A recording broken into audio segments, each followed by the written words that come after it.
now.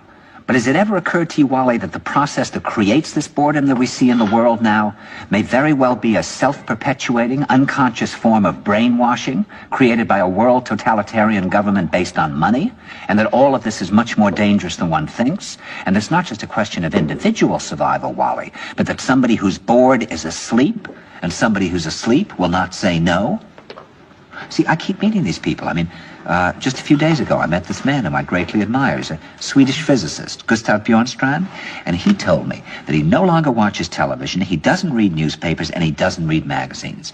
He's completely cut them out of his life because he really does feel that we're living in some kind of Orwellian nightmare now, and that everything that you hear now contributes to turning you into a robot. And when I was at Findhorn, I met this extraordinary English tree expert who had devoted his life to saving trees. Just got back from Washington, lobbying to save the redwoods. He's 84 years old. He always travels with a backpack because he never knows where he's going to be tomorrow. And when I met him at Findhorn, he said to me, "Where are you from?" And I said, "New York." He said, "New York, yes, that's a very interesting place. Do you know a lot of New Yorkers who keep talking about the fact that they want to leave but never do?" And I said, "Oh, yes." And he said, "Why do you think they don't leave?" I gave him different banal theories. He said, "Oh, I don't think it's that way at all."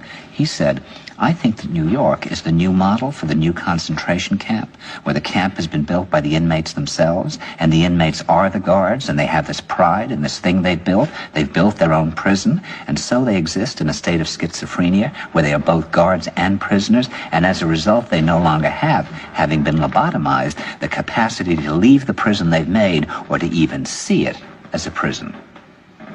And then he went into his pocket and he took out a seed for a tree and he said, "This is a pine tree."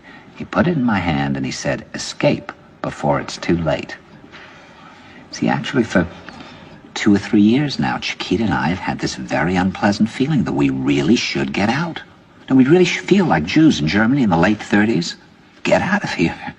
Of course, the problem is where to go, because it seems quite obvious that the whole world is going in the same direction.